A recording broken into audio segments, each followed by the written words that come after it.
Coming up on Arirang News, South Korea celebrates the 100th anniversary of the founding of Korea's provisional government in Shanghai. The independence activists who started it will be honored in ceremonies here in Seoul tonight and in Shanghai. South Korean President Moon Jae-in is in Washington for a summit with President Trump. He'll be looking to find a way for the U.S. and North Korea to restart their dialogue. And Brexit drags on. European Union member countries agree to give the UK an extension, this time until October 31st. But even 6 months from now, it's not clear there'll be a consensus in the British Parliament. It's 4 o'clock here in Seoul. Thanks for joining us on Arirang News. I'm Devin Whiting. A commemoration will be held in Seoul today to mark 100 years since the establishment of Korea's provisional government, back when the peninsula was ruled by Imperial Japan. On April 11th in 1919, the government in exile was founded in Shanghai. Today's event will take place in Yeouido in western Seoul at the symbolic time of 1919, that is 7:19 p.m. Korea time. Thousands of people are expected to attend, including government officials, former independence fighters, and politicians. A similar event will also be held tonight in Shanghai, China, which will be attended by some South Korean political figures as well. The two Koreas and Japan held a closed-door meeting in London on Tuesday discussing the name of the East Sea, the body of water between the peninsula and Japan. A foreign affairs source confirmed on Thursday that the International Hydrographic Organization hosted the meeting for countries around the world that have disputes related to water. The IHO had previously urged Japan to talk with South Korea about forming guidelines for global maps, which will be finalized when the IHO meets in 2020. Until an agreement is reached, the sea is called the Sea of Japan, but South Korea is suggesting that the name East Sea be added. Japan claims that Sea of Japan is its only name. Seoul, however, says old foreign maps, including Japanese ones that date back 2,000 years, call it the East Sea or the Joseon Sea. South Korea's Constitutional Court has ruled that a decades-old law banning abortion is unconstitutional. In its ruling Thursday afternoon, the court called for the abortion law to be amended by the end of next year. Abortion has been illegal in South Korea for almost 70 years, with a maximum fine of about $1,800 or a year in prison for intentional miscarriages. 7 years ago, the highest court narrowly upheld the law when the issue was raised by a claimant arguing that it infringed on a woman's right to choose. President Moon Jae-in has arrived in the United States for a summit with President Trump. There'll be other issues on the table, too, but President Moon will be looking for a way the U.S. and North Korea can start talking again. Shin Se-min reports. Different time, similar circumstances. The expectation is President Moon Jae-in's latest trip to the White House will be similar to his last, when the South Korean leader took the role of mediator, providing fresh momentum for nuclear talks between North Korean leader Kim Jong-un and U.S. President Donald Trump. President Moon is back in the U.S. Capitol for another crisis management session with Trump, this time seeking to find a way for North Korea and the U.S. to give and take to achieve their stated goals of making a nuclear-free Korea Peninsula a reality. During his brief stay in Washington, President Moon will also sit down separately with Secretary of State Mike Pompeo, National Security Advisor John Bolton, and Vice President Mike Pence, all of whom, like President Trump, are strong proponents of North Korea's FFVD, meaning the regime's final, fully, and verified denuclearization. For Presidents Moon and Trump, their summit is the fulfillment of a promise made by President Trump shortly after the second North Korea-U.S. summit collapsed in February. Trump's decision to pull the plug on that summit dealt a huge blow to President Moon, who had staked enormous political capital on it being a success.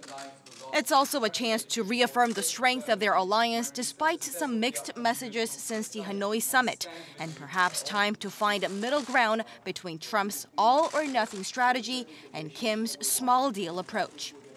It remains to be seen if President Trump will be tempted by Seoul's proposal of North Korea steadily abandoning its nuclear weapons while the U.S. slowly eases sanctions as part of a gradual process towards complete denuclearization. President Moon has said all along that he's on the same page as his American counterpart on the need to reach the end state of denuclearization.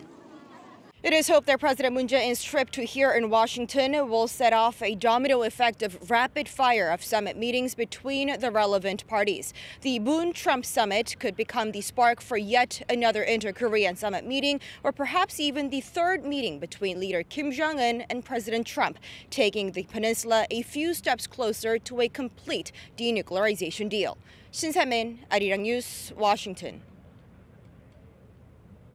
America's top diplomat Mike Pompeo, meanwhile, says he would like to leave a little room in the sanctions on North Korea in case Pyongyang makes substantial progress in its denuclearization.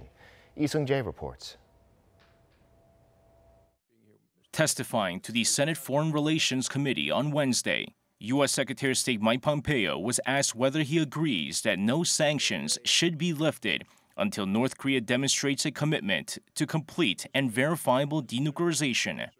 Showing some flexibility in the administration's position for the first time, Pompeo said he would like to leave, quote, a little room in sanctions regime against North Korea, especially if the regime makes substantial progress in its denuclearization. The Trump administration has always insisted on keeping sanctions on the North until denuclearization is achieved. However, Pompeo reaffirmed Washington's stance, saying the enforcement regime, the core UN Security Council resolutions, need to remain in place until the verification of denuclearization has been completed.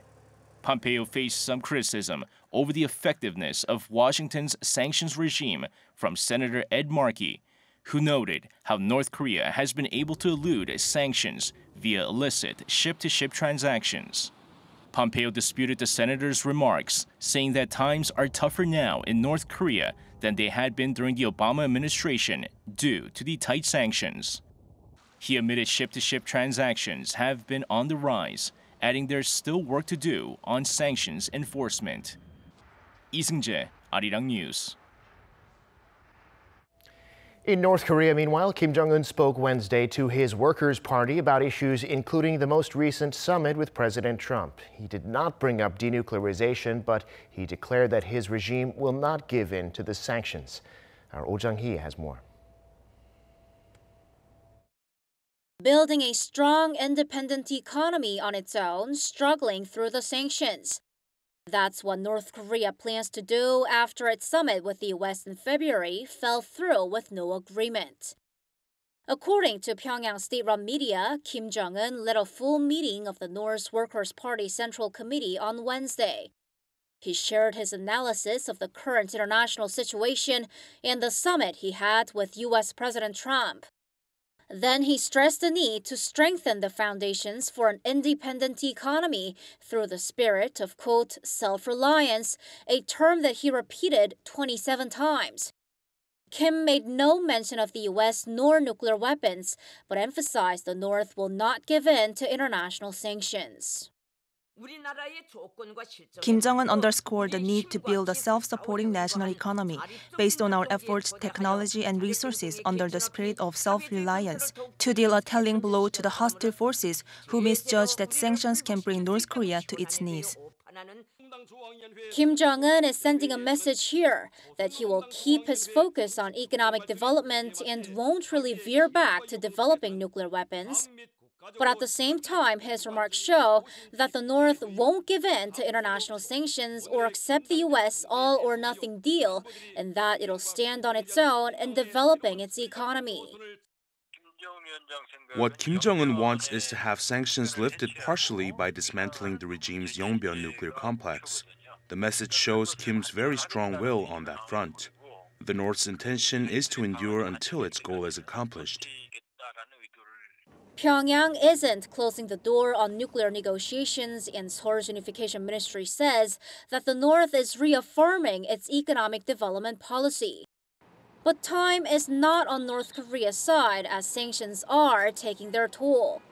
Pundits say North Korea can't endure the sanctions forever and is rather waiting for a proper middle ground to be found through South Korea's contacts with the U.S.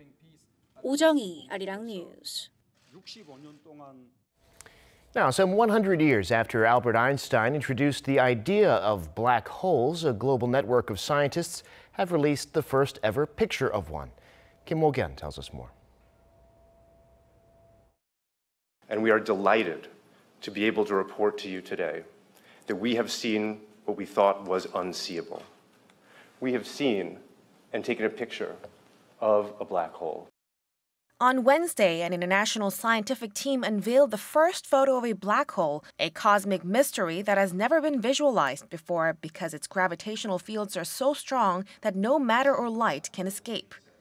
The research was conducted by the Event Horizon Telescope project that began in 2012 to observe the immediate environment of black holes using a global network of Earth-based telescopes. More than 200 researchers participated to combine the power of 8 radio telescopes around the world using very long baseline interferometry, which creates a virtual telescope around the same size as the Earth itself. The image shows an intensely bright ring of fire surrounding a circular dark hole, which is the massive Messier 87 galaxy. The team said the black hole, which resides about 54 million light-years from Earth, measures 40 billion kilometers across. It also weighs nearly 6.5 billion times the sun's mass. The Korea Astronomy and Space Science Institute, one of the teams that took part in the observation and image processing of the research, said the latest discovery is remarkable because in the past, black holes were unobservable as it was believed they absorbed everything, including light. The latest discovery is the first evidence of Albert Einstein's general relativity theory.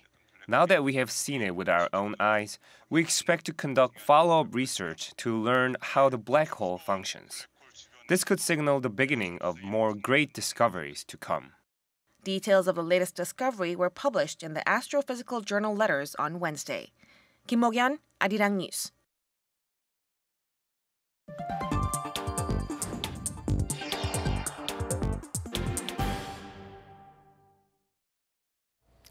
The amount of foreign direct investment into South Korea fell sharply in the first quarter of this year. The Trade Ministry says FDI was down more than 35% on year to $3.2 billion US.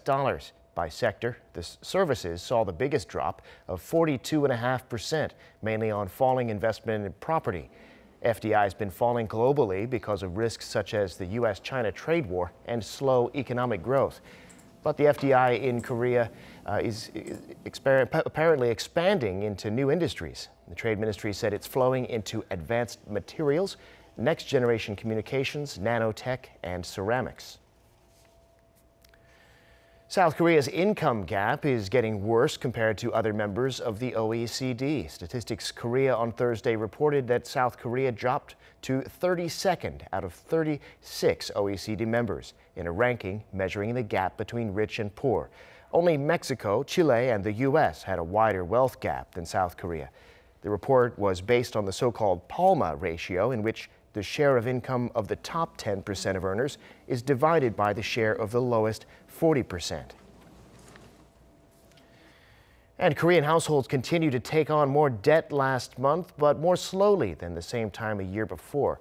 The Bank of Korea says household debt of all kinds rose in March by around $731 billion US as the end of last month, but that was only 1/5 of the amount it rose the same month last year. Mortgages rose by the biggest amount in 3 months, while non-mortgage loans, including lending through overdraft lines of credit, edged up just slightly. Now it's time to look at the market action today in Korea and around the world. And for that, we're joined on the line by Mr. Daniel Yu, global strategist at Kium Securities. Mr. Yu, thanks for making time this afternoon. Thank you very much for having me. Well, we now have the minutes from the Fed policy meeting last month. The committee members are keeping interest rates where they are, but they leave the possibility open that they could raise them down the road. How did investors take this today? Right. If you look at the minutes, it is coming, mixed signals are coming. The minutes from the Fed on March 19 to 20 meeting says that some of the policymakers, under certain circumstances, could judged it appropriate to raise the target range. So another rate cut within this year, later of this year. And some participants noted that there is a possibility of cutting the interest rate as well. So the rate could be shifted in either directions. All in all, in summary, it says the majority of participants expected that the evolution of the economic outlook and risk to the outlook would likely warrant leaving the target range unchanged until the remainder of the year. If you hear from Trump administrations, they keep talking about rate cuts as large as 50 basis points. But the Feds keep coming out and saying that there's no need for the rate cut at this point in time. Currently, the market futures are saying that the possibility of rate cut coming in within over the next 1 year would be as high as 55% chance. So 50-50 case. In any case, with this kind of direction, market seems to be in a sideline trend. U.S. market showed somewhat of a moderate rise on the NASDAQ has been about over 0.6% rise, but the overall market seems to be fairly flat. Yeah, it does seem like a different situation in terms of the interest rate risk compared to a few months ago, but Korean markets were dead even today. What happened there? Right. I mean, it's the same thing. The market news came through in terms of the Fed. I think a lot of people were hoping that possibility of rate cut, but with the minutes saying that the rate will remain where it is for now, that kind of triggered market to be fairly flat. Kospi showed a flat trend today, but Kosdaq was up more than 0.8%. If you look at the signals from the Fed, as I said earlier, there is a possibility of rate remaining where it is for the remainder of the year, which is making the Korean market to take some breather. But there is a worries of the economic slowdown, so therefore the overall market is taking that you need some additional liquidity injection in order for the market to go up further. However, though, if you look at bio sector, because of the government support is coming through, and it is definitely affecting positively of the Kosdaq. And the Kosdaq index, 40% of the index is related to the bio industries. Government have decided to provide 477.9 billion won of support, which is quite a significant rise from the last year. And it is allowing Kosdaq to rise today over 0.8%. And also the Kospi within the Kospi pharmaceutical industries are moving up quite nicely at this point in time. Well, today, of course, we have President Moon in Washington to meet with President Trump. This is a bigger picture question. I mean, we have North Korea also holding high-level meetings. But how, if at all, has this influenced Korean stocks? Right. I think that the summit really did not make any changes for the market for the time being. There is an expectation as well as concern regarding North Korea-related stocks because of the last summit really kind of fell. The share price on a lot of the stocks that related to North Korea have been moving quite volatilely. And if you look at the summit, the North Korea and U.S. did not come to any kind of agreement that has resulted into a quite sharp drop of the North Korea-related stock prices. Well, today, the President Moon Jae-in has arrived in Maryland, and he'll be meeting with Trump, and the news will be coming through probably tomorrow morning and what the outcomes of the talk between Moon Jae-in and Donald Trump. This talk is quite important in a sense that President Moon is expected to play a role in the narrowing the gap between the United States and North Korea.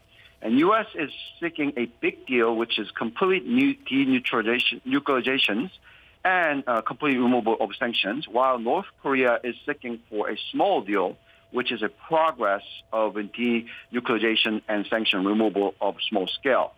Now, the stock market will also focus on what the outcome of this talk will be.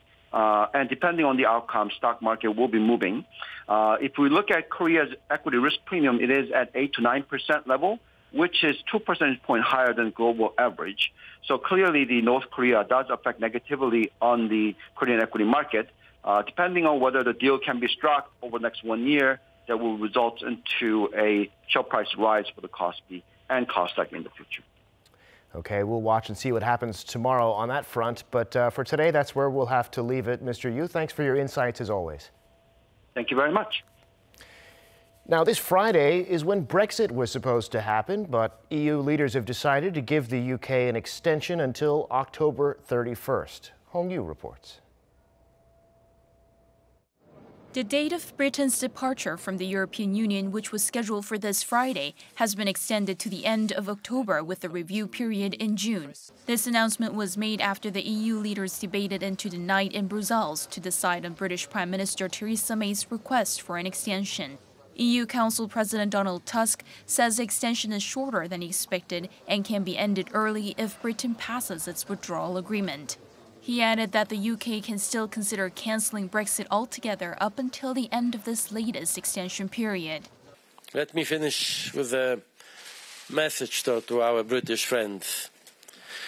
This extension is as flexible as I expected and a little bit shorter than I expected, but it's still enough to find the best possible solution. Please do not waste this time. May had originally requested a shorter extension until June 30th, but this was rejected as the EU leaders concluded that such a short deadline was unrealistic. With this 6-month delay, the UK will have to participate in the European elections at the end of May, unless the British Prime Minister Theresa May can get her deal through Parliament before then. The UK should have left the EU by now, and I sincerely regret the fact that I have not yet been able to persuade Parliament to approve a deal which would allow the UK to leave in a smooth and orderly way. But the choices we now face are stark and the timetable is clear. So we must now press on at pace with our efforts to reach a consensus on a deal that is in the national interest. French President Emmanuel Macron had been against a long extension of Brexit, while other EU leaders such as the German Chancellor Angela Merkel favored giving the UK more time.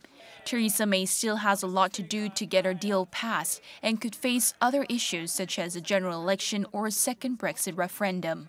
Hong Yu, Arirang News.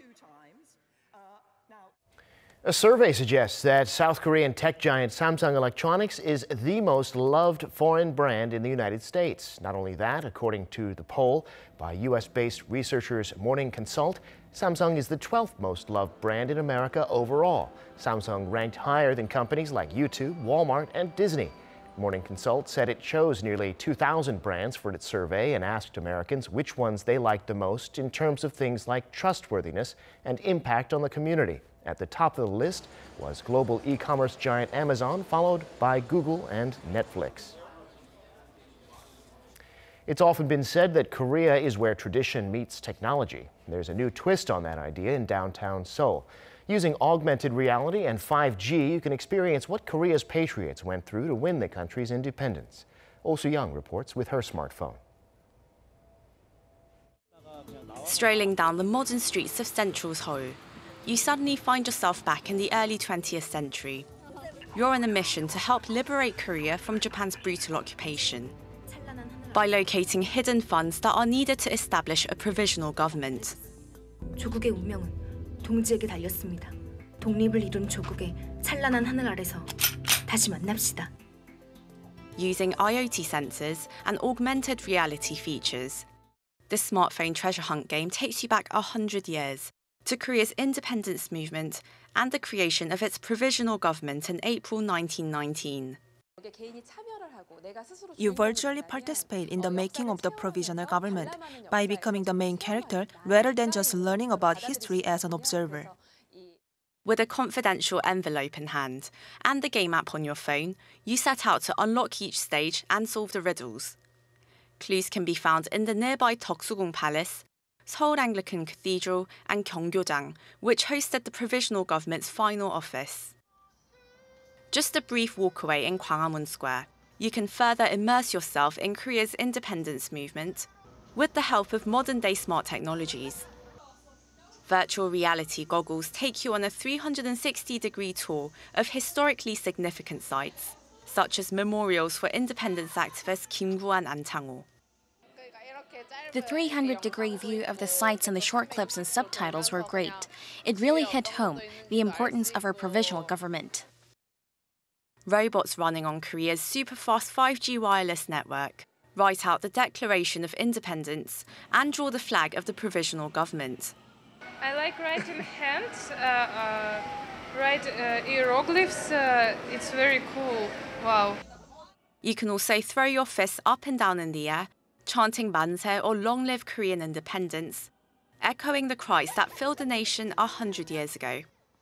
The experiential boosting Gwanghwamun will run until next weekend, but you can enjoy the digital treasure hunt until the middle of June. 오수영 Arirang News.